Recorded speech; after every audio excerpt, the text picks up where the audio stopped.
Shalom, selamat pagi.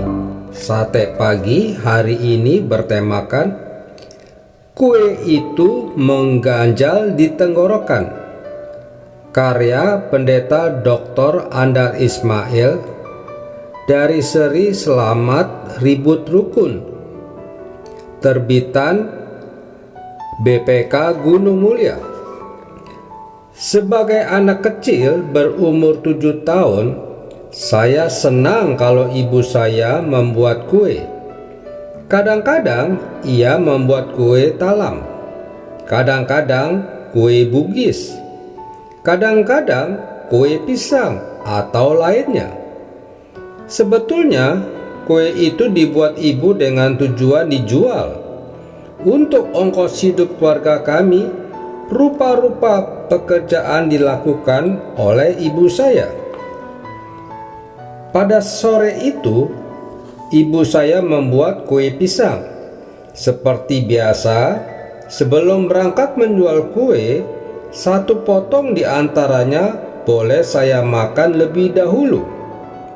Aduh, kue ini enak sekali. Daun pembungkusnya wangi, tepungnya halus, warnanya mengkilap, rasanya gurih, pisangnya legit. Saya makan kue itu perlahan-lahan supaya jangan cepat habis. Lalu saya pun bersiap untuk berangkat.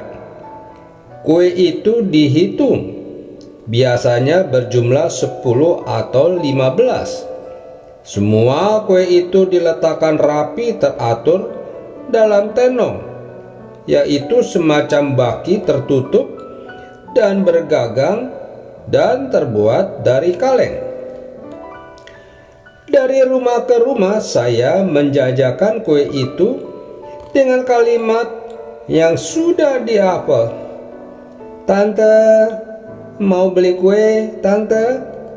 Ada yang langsung menolak, ada juga yang bertanya, "Kue apa?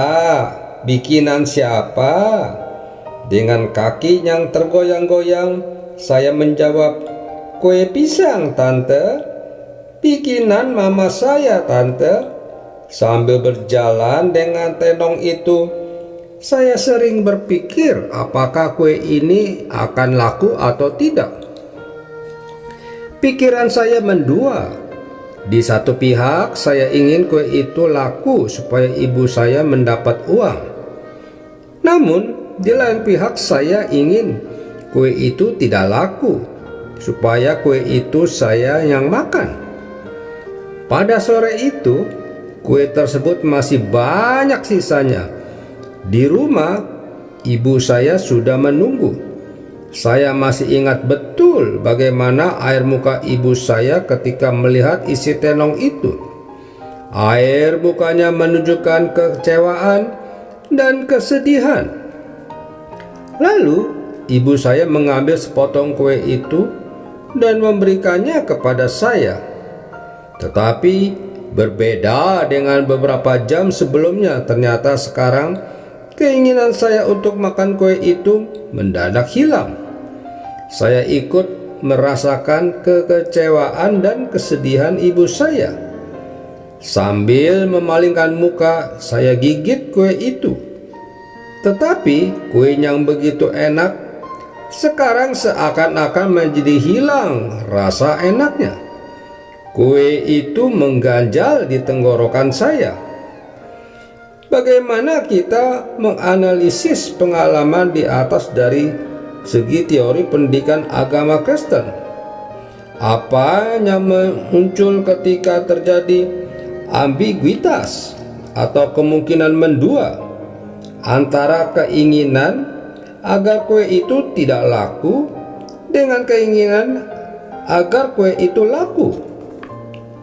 Yang muncul adalah ambiguitas antara egosentrisme atau kesadaran akan diri tanpa memperhitungkan perspektif, kebutuhan atau kepentingan orang lain, dengan desentrasi atau kemampuan melihat perspektif dari sudut pandang orang lain.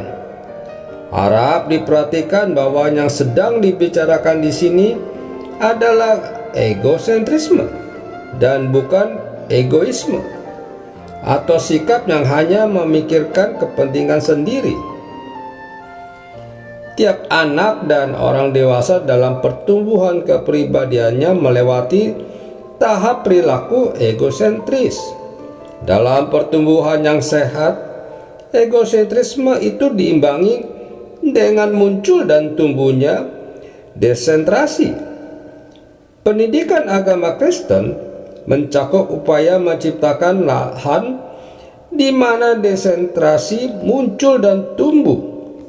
Pendidikan agama Kristen bertugas untuk memacu pertumbuhan desentrasi supaya orang belajar melepaskan diri dari sudut pandang diri sendiri, lalu memandang dari sudut pandang orang lain, sehingga orang belajar menempatkan diri dalam keadaan dan kebutuhan orang lain. Ketika Yusuf memberi pelajaran kepada kakak-kakaknya, baca Kejadian 42-50, ia berada pada pola egosentrisme. Tetapi pada waktu yang sama, desentrasi muncul dengan kuat. Berkali-kali dicatat dalam cerita itu bahwa Yusuf meninggalkan ruangan karena rasa haru terhadap kakak-kakaknya dan ayahnya. Yusuf sungguh-sungguh menempatkan diri pada perasaan kakak-kakaknya dan ayahnya. Adanya tahap egosentrisme adalah bagian yang wajar dalam proses pertumbuhan diri. Tetapi egosentrisme itu jangan dibiarkan berkembang menjadi egoisme. Sebaliknya, egosentrisme itu perlu diimbangi oleh desentrasi. Seringkali orang menjadi egoisme karena sikap egois alias enak sendiri memang terasa enak. Padahal sebaliknya, desentrasi adalah bisikan hati nurani yang menggugat rasa enak tadi. Itu sebabnya kue pisang yang sebelumnya terasa sangat enak mendadak hilang rasa enaknya, lalu mengganjal di tenggorokan. Amin. Mari kita berdoa. Bapa surgawi, ajarilah aku supaya tidak egoisme, namun bisa lebih banyak lagi memperhatikan orang lain. Amin. Yesus sayang padaku, Alkitab melajarkan.